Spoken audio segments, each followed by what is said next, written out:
esperança quando a escassez é real. No livro de Gênesis, capítulo 21, primeiro livro da Bíblia, o livro dos começos, é isso que Gênesis significa, princípio, começo. Gênesis, capítulo 21,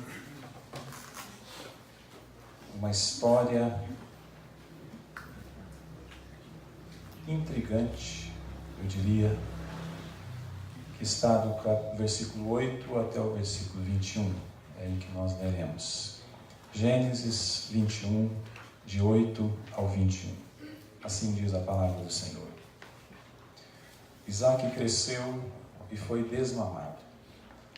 Nesse dia em que o menino foi desmamado, deu a Abraão um grande banquete. Vendo Sara que o filho de Agar, a egípcia, o qual ela dera à luz a Abraão, caçoava de Isaque. Disse a Abraão: rejeita essa escrava e seu filho, porque o filho dessa escrava não será herdeiro com Isaque, meu filho. Pareceu isso muito penoso aos olhos de Abraão por causa de seu filho. Disse, porém, Deus a Abraão: não te pareça isso mal por causa do moço e por causa da tua serva. Atende a Sara em tudo o que ela te disser, porque por Isaque será chamada a tua descendência. Mas também do filho da serva farei uma grande nação, por ser ele teu descendente. Levantou-se, pois, Abraão de madrugada, tomou pão e um odre de água, pô-los às costas de Agar, deu-lhe o menino e a despediu. Ela saiu andando errante pelo deserto de Berseba. Tendo-se acabado a água do odre, colocou ela o menino debaixo de um dos arbustos, e afastando-se foi sentar-se defronte, à distância de um tiro de arco, porque dizia: assim não verei morrer o menino. E sentando-se em frente dele, levantou a voz e chorou. Deus, porém, ouviu a voz do menino, e o anjo de Deus chamou do céu a Agar e lhe disse: que tens, Agar? Não temas, porque Deus ouviu a voz do menino daí onde está. Ergue-te, levanta o rapaz, segura-o pela mão, porque eu farei dele um grande povo. Abrindo-lhe Deus os olhos, viu ela um poço de água. Indo a ele, encheu de água o odre e deu de beber ao rapaz. Deus estava com o rapaz, que cresceu, habitou no deserto e se tornou flecheiro. Habitou no deserto de Parã, e sua mãe o casou com uma mulher da terra do Egito. Oremos mais uma vez, queridos.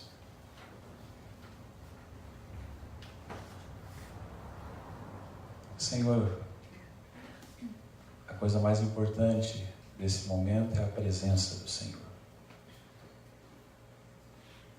Não importa, Senhor Deus amado, nenhuma outra circunstância.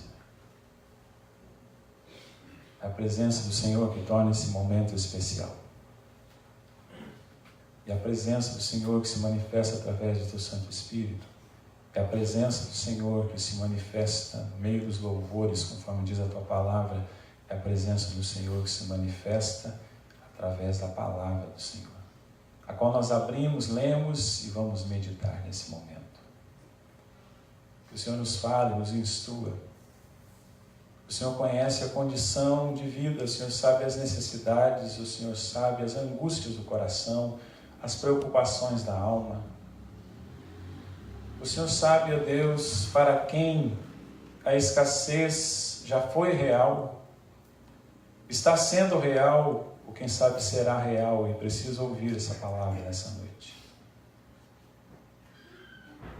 Que haja, Senhor Deus, ouvido atento, coração contrito, pronto para ouvir a Tua voz. Nós te pedimos isso e nós oramos agradecidos em nome de Jesus. Amém, Senhor. No tema de hoje tem a palavra escassez. E escassez é uma palavra ruim. É algum lado bom da escassez? Escassez é uma palavra ruim. É uma palavra da qual nós não gostamos muito. Isso é verdade, isso é fato. Talvez seja um termo, escassez, que nós gostaríamos de retirar do dicionário. Às vezes eu fico pensando em algumas palavras que poderíamos retirar do dicionário. Morte é uma delas, claro. Escassez seria uma também. Como seria bom se nós simplesmente não precisássemos lidar com a escassez e os seus efeitos, os efeitos que ela tem na nossa vida. Mas o fato é, queridos, que escassez é não apenas um termo incômodo. Deixa eu repetir com a devida ênfase. Não é apenas um termo incômodo, mas é uma situação real na vida das pessoas, da sociedade, de uma maneira geral, no mundo como um todo. Quer ver só? Vou mostrar para vocês. O ser humano tem que lidar, por exemplo, com a escassez de água. Não seja talvez uma realidade nossa aqui, mas há muitas pessoas que sofrem com isso.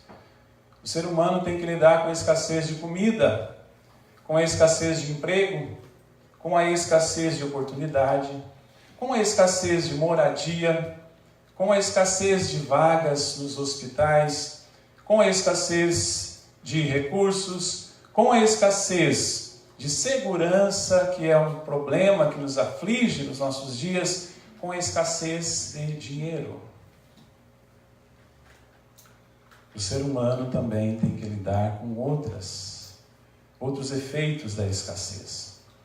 O ser humano tem que lidar com a escassez de significado, com a escassez de alegria, com escassez de sentido, com escassez de dignidade, com escassez de companhia, com escassez de amizade, com escassez de carinho, com escassez de amor, com escassez de respeito, com escassez de solidariedade e com escassez de esperança, que é o tema da nossa mensagem nessa noite.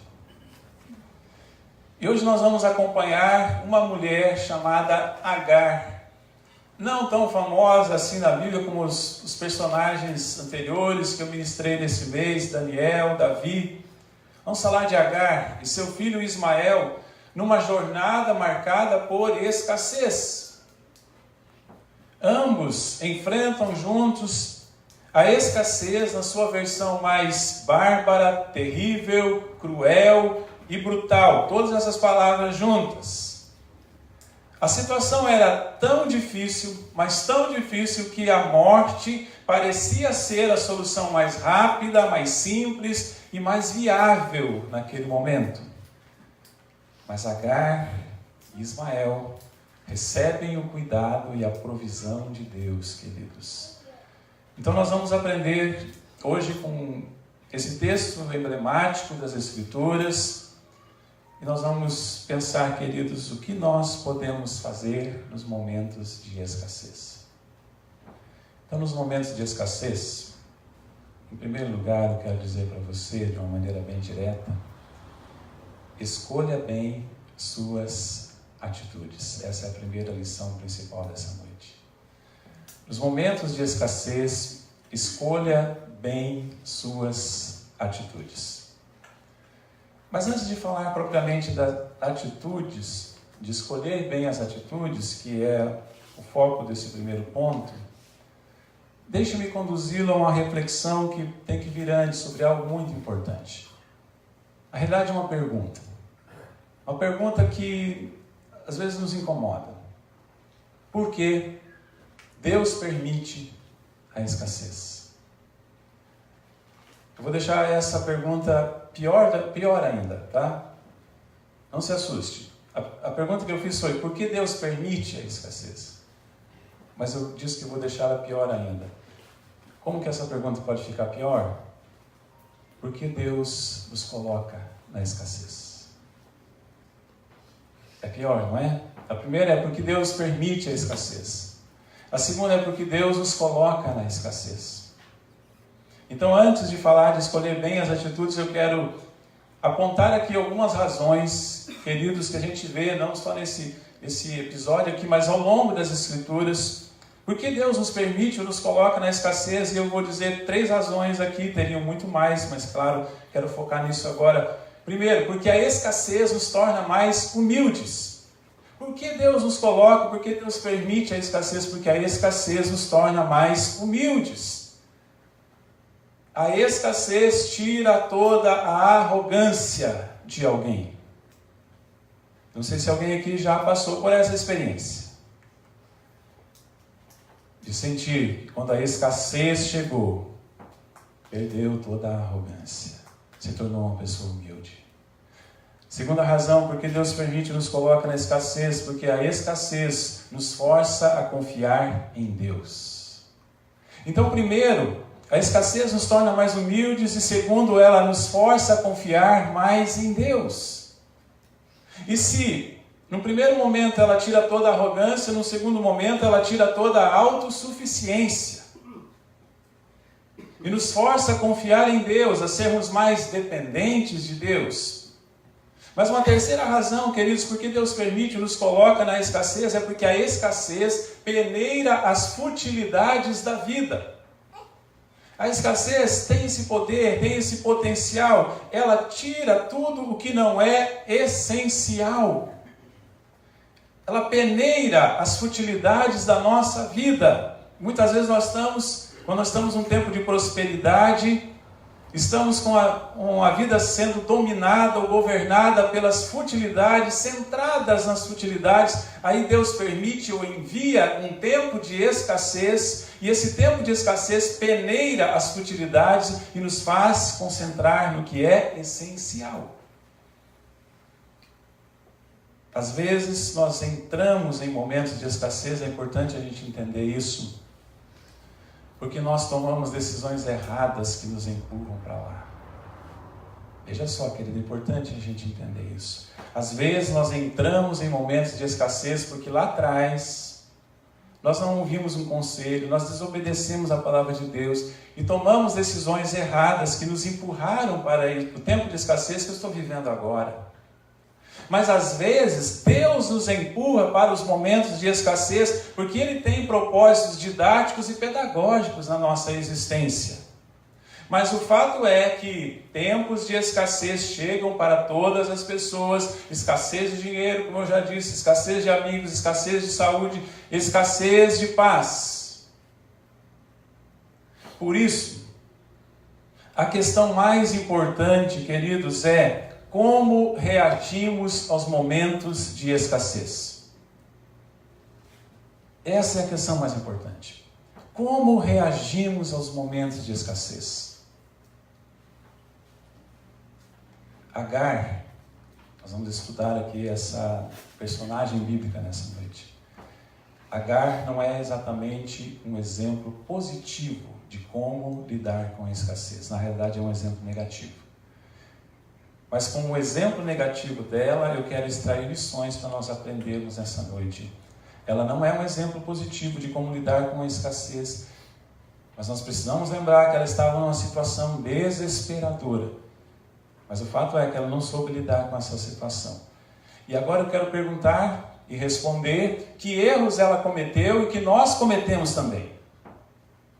Então vamos lá. Quero apontar aqui alguns erros que essa mulher, Agar, cometeu ao lidar com essa circunstância de escassez que nós cometemos também. O primeiro erro é o erro que eu chamo de visão fatalista.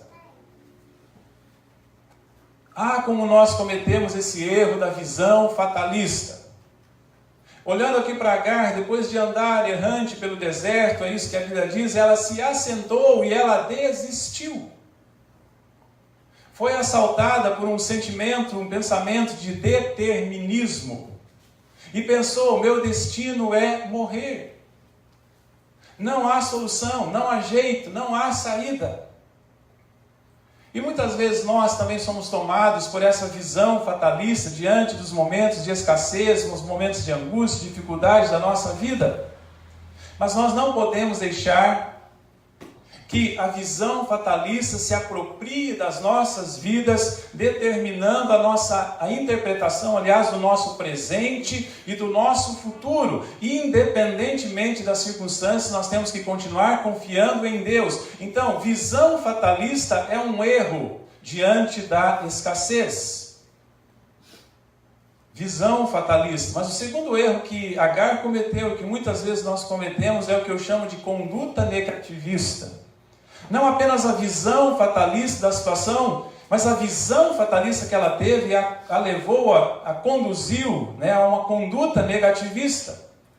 Ela simplesmente entregou os pontos e foi conduzida ao desespero. Olha o que ela diz, queridos, eu vou pensar ao longo da ministração alguns versículos importantes desse texto. Olha o que ela diz: assim não verei morrer o menino. Ela entregou o odre com as últimas gotas de água que tinha para o menino. A Bíblia diz que ela deixou o menino sentado embaixo de um arbusto, e aí ela se afastou, o equivalente a um tiro de arco. Imagina uma flecha sendo atirada, não sei quanto dá isso, mas vamos colocar aí talvez uns 60, 70 metros. Ela se afasta e aí ela diz essa frase: assim não verei morrer o menino. E sentando-se em frente dele, levantou a voz e chorou. Depois de ter a visão fatalista, hoje é o dia da minha morte, do meu menino, ela teve a conduta negativista. Ela abandonou o menino e saiu e disse assim: vamos esperar a morte. Muitas vezes nós agimos assim também, queridos. Nós temos uma visão fatalista e isso nos leva a uma conduta negativista. Mas tem mais. Um terceiro erro que eu identifico que essa mulher cometeu, que nós muitas vezes cometemos, é o que eu chamo de postura ateísta. Postura ateísta. Ela não era exatamente uma mulher secular que não confiava em Deus, que não cria em Deus. Afinal de contas, ela havia morado com Abraão, com Sara, havia ouvido falar de Deus. Mas nesse momento aqui ela tem uma postura ateísta. E olha só, queridos, nós podemos até não enxergar, mas não crer na provisão de Deus é uma postura ateísta. E que muitas vezes nós temos. Agar fez isso. Adotar uma postura ateísta é ter uma visão meramente horizontal da situação. Em nenhum momento, por exemplo, Agar ora a Deus ou busca a Deus. Ela olha apenas num prisma horizontal. Ela acreditava em Deus, ela conhecia o poder de Deus. Mas nesse momento, ela simplesmente ignora a existência de Deus. Como eu disse, ao invés de verticalizar, pedir socorro para Deus, ela horizontaliza, só olha na horizontal e não enxerga a solução para aquele momento. E muitas vezes nós, que confiamos em Deus, que dizemos que cremos em Deus, diante dos momentos difíceis da nossa vida, diante da escassez, nós temos essa postura ateísta, de analisar as coisas num prisma meramente horizontal, sem clamar a Deus ou sem enxergar o que Deus vai fazer para solucionar o problema. Então nós encontramos esses erros, queridos. A visão fatalista, a conduta negativista e a postura ateísta. Mas o texto segue, e a nossa ministração também segue. Então a primeira lição principal, não se perca, tá, querido, nessa noite, tenha as atitudes certas, adote a postura certa.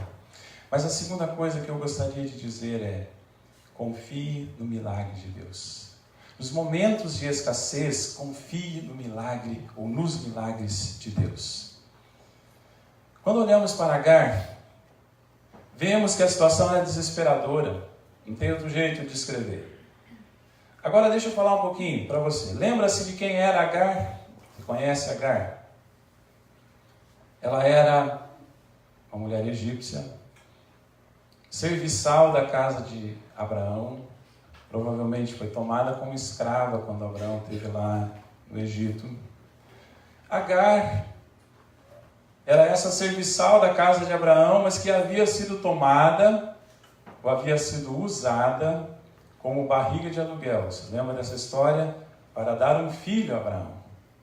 Abraão e Sara eram velhos, não tinham filhos, então eles, olha, vamos dar um jeitinho aí, a promessa de Deus que nós vamos ser pais de uma grande nação, está demorando demais, né?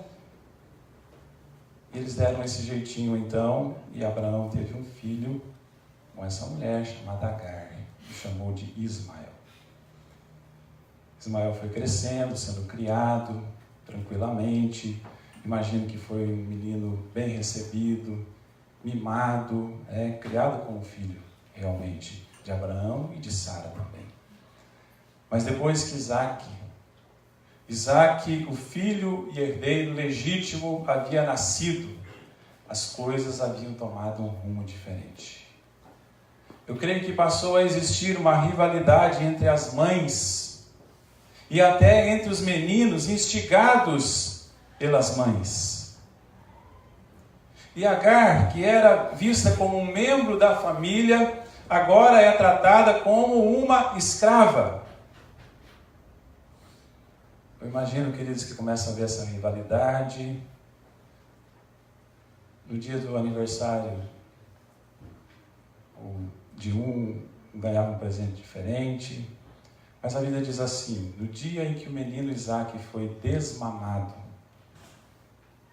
Abraão ofereceu uma grande festa.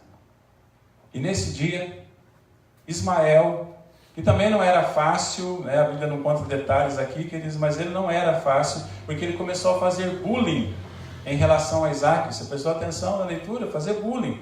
O que a Bíblia diz aqui? Caçoava. Você conhece essa expressão? Caçoava? Isso é muito comum no tempo que eu estudava na escola, né? Agora tem um outro nome, o nome é bullying, o nome mais bonito. Mas antes o pessoal caçoava da gente, tirava onda, tirava sarro. Então foi isso que aconteceu aqui. Ismael começa a fazer bullying, caçoar, tirar sarro de Isaque. E isso foi suficiente então para Sara dar um ultimato em Abraão, dizendo assim, palavras fortes: rejeita essa escrava, expulsa ela daqui, e o seu filho bastardo da nossa casa. E eu posso imaginar Sara dizendo assim aquela velha frase: ou ela ou eu. Abraão então não teve pulso firme, cedendo às pressões de Sara, mandou embora Agar e Ismael, seu filho, e nessa condição desesperadora, nós encontramos então Agar e o seu filho Ismael andando errantes pelo deserto. Ela havia sido expulsa de casa. O pai de seu filho, que era um homem rico, que lhe tinha mandado embora praticamente de mãos vazias. Ele poderia ter lhe dado uma provisão melhor, mas tudo o que Abraão lhes dera fora pão e água.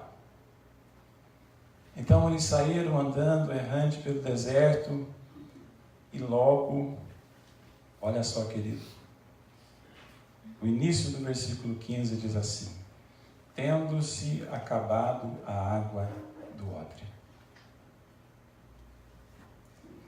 É muito dramática essa expressão, queridos.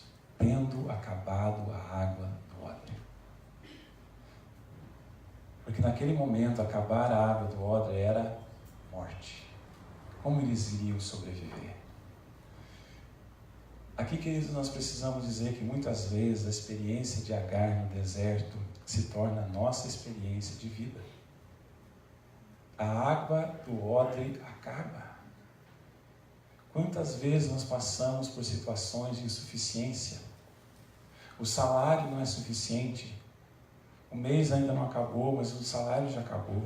Os recursos não são suficientes. Isso quando a gente olha para as nossas vidas, isso quando a gente olha para a nossa família, isso quando a gente olha para a igreja também. Muitas vezes nós identificamos que coisas do odre estão acabando. O que nós temos não é suficiente. Mas o X da questão, queridos, é se realmente nós cremos na provisão de Deus. Isso é o mais importante. Cremos na provisão de Deus. Então, queridos, eu quero fazer uma pergunta e responder agora. Como Deus age nos momentos dramáticos? Esse texto nos mostra. Eu estou falando sobre crer nos milagres de Deus. Nos momentos de escassez, nós não podemos ter atitudes erradas, como Agar teve. Nós temos que crer nos milagres de Deus. Ela não creu, mas eu estou tomando esse exemplo negativo para transformar em algo positivo para as nossas vidas. Mas agora eu quero responder essa pergunta. Como Deus age nos momentos dramáticos? Então vamos lá. Essa história aqui tem algumas coisas muito interessantes. Primeiro, Deus não está alheio à nossa dor. Essa é a primeira coisa. Como Deus age nos momentos dramáticos? Primeiro, Deus não está alheio à nossa dor.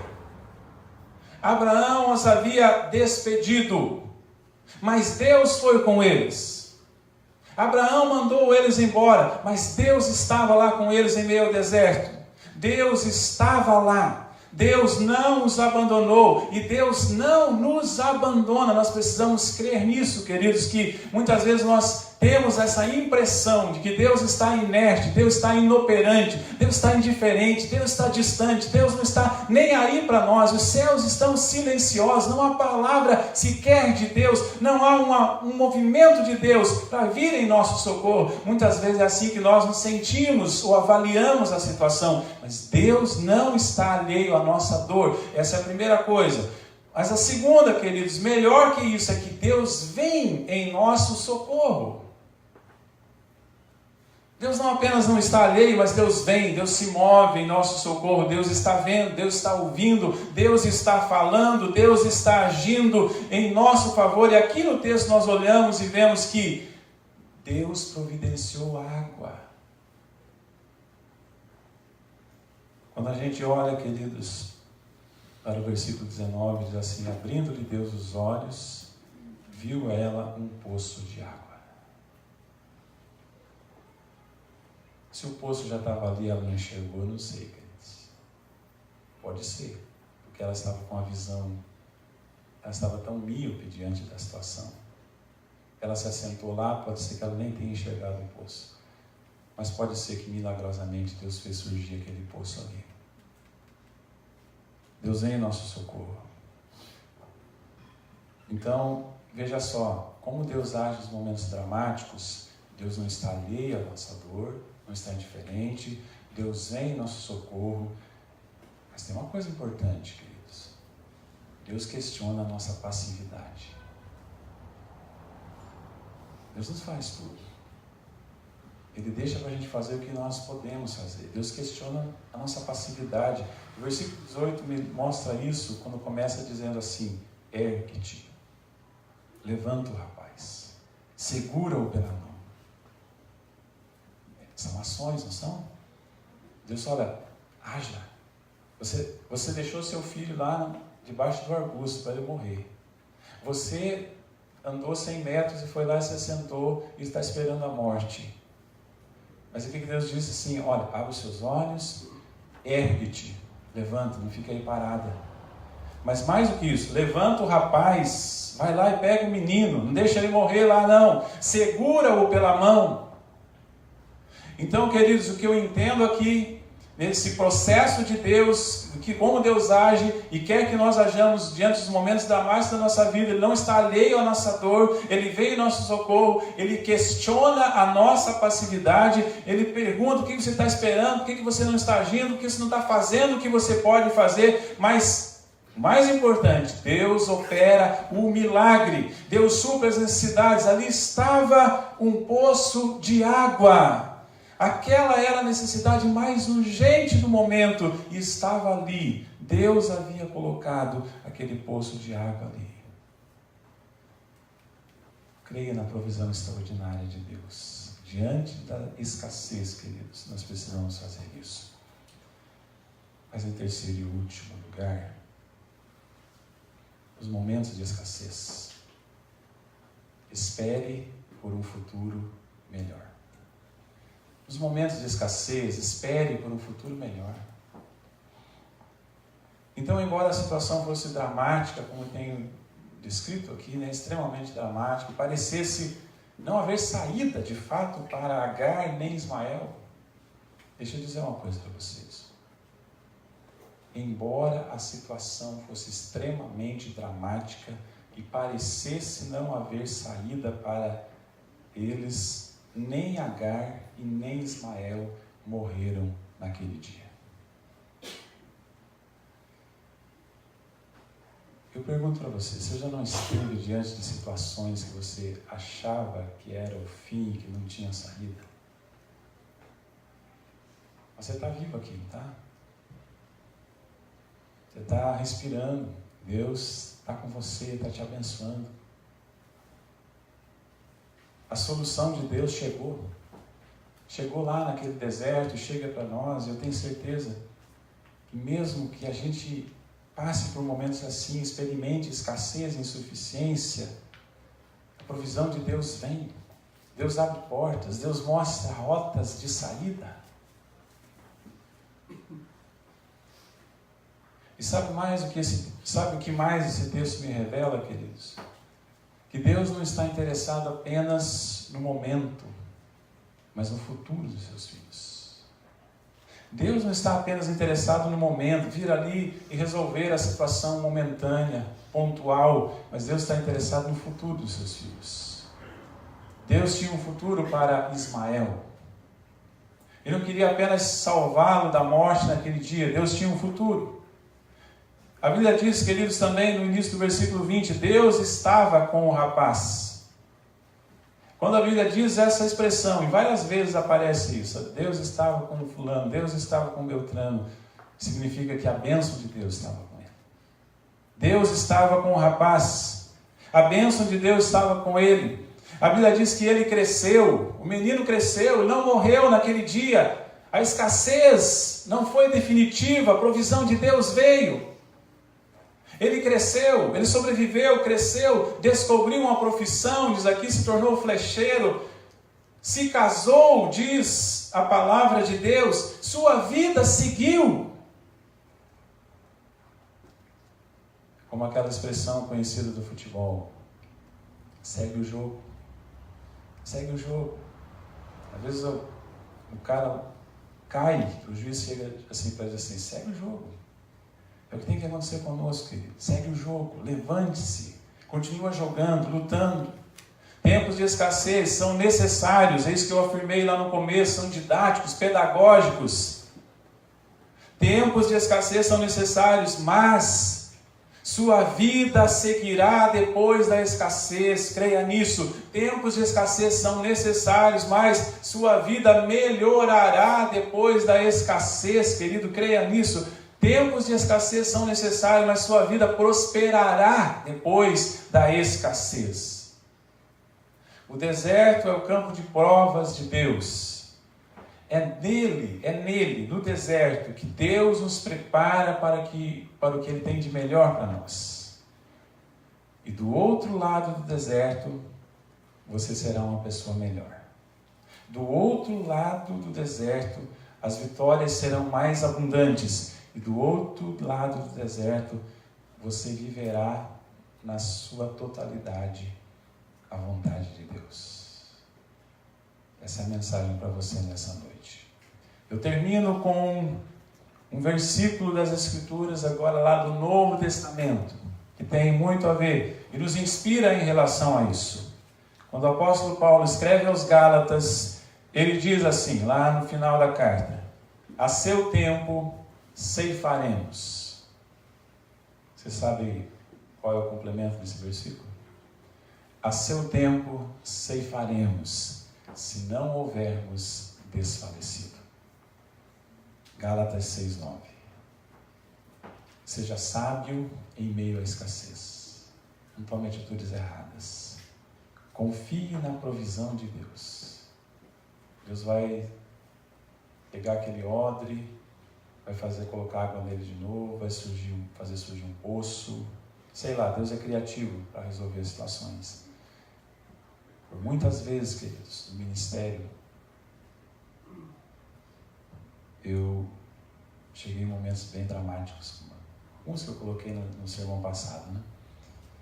E muitas vezes eu usei a seguinte expressão: eu quero ver, Deus, como o Senhor vai sair dessa. Meio ousado, né? Deus, eu quero ver como o Senhor vai sair dessa. Eu quero ver que maneira criativa o Senhor vai usar. Eu lembro de alguns, isso acontecia em termos espirituais, quando a gente ia para alguns acampamentos. Quem lida com acampamento aqui sabe, sempre tem aqueles meninos que só vão fazer bagunça para agitar, né, Micael? E aí, às vezes alguma liderança da igreja já vinha lá, e pastor, tem que mandar esse cara embora, né? E eu dizia assim, olha, calma, só estou curioso para saber como Deus vai quebrar esse cara. E aí lá no final do acampamento eu vi aquele cara que só estava agitando, se desmanchando de chorar diante de Deus. E a partir daí tendo uma vida nova.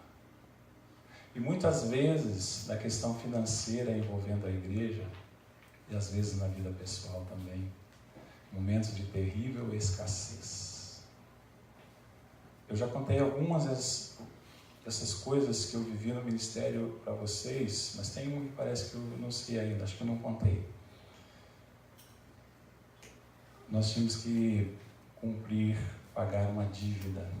Aliás, enviar uma verba para fora, que nós tínhamos um compromisso. Era um valor alto já há bastante tempo atrás. E era o finalzinho do mês. O tesoureiro sabe que o final do mês é difícil para a igreja, né? O povo já não tem mais dinheiro, né? E toda segunda nós nos reuníamos com o tesoureiro da igreja. E aí precisava de um milagre até na quinta-feira. E nós dobramos os joelhos e oramos naquele dia. Nem sempre fazíamos isso, mas naquele dia, por isso que eu estou falando que a escassez, gente, ela nos torna mais humildes. A gente deixa toda a autossuficiência. Dobramos os nossos joelhos. Na quarta-feira, antes do culto da igreja, chegou um rapaz que estava chegando para a igreja na época, com a sua esposa, e disse assim: pastor, precisamos falar com você. Quando alguém chega antes do culto e diz assim: pastor, eu preciso falar com você, o pastor treme, sabe? Ele já fica preocupado durante o culto. É aí por isso que eu falei naquele dia, então vai ser já, né? Não quero guardar essa expectativa até o final. Só que não pode ser aqui, tem que ser num lugar reservado. Daí a gente entrou no berçário ali, e aquele irmão, é uma coisa surreal, tá? Ele começou a tirar maços de dinheiro de uma sacola. Ô glória! Isso é coisa que a gente vive assim uma vez a cada 20 anos, né? Mas ele foi tirando e entregando para mim. Eu daí já mandei chamar o tesoureiro, falei: vem cá compartilhar a bênção. Precisamos esconder logo isso aqui. Mas eu digo assim para vocês, o valor era exato. Sobrou R$10 só, da grande quantia que nós precisávamos para a quinta-feira. Não sei de onde, como que Deus moveu, sei lá, só sei que nós oramos, e aí o Deus criativo fez com que uma pessoa vendesse um imóvel e naquela quarta-feira estivesse lá na igreja para entregar o seu dízimo e a sua oferta. Foi Deus que fez. Então, queridos, eu termino dizendo que nós confiarmos nos milagres de Deus, a provisão de Deus. Nem sempre Deus vai fazer assim de uma forma tão retumbante. Às vezes sim, às vezes é no silêncio. Mas o fato é que Ele vem, que Ele age, que Ele faz.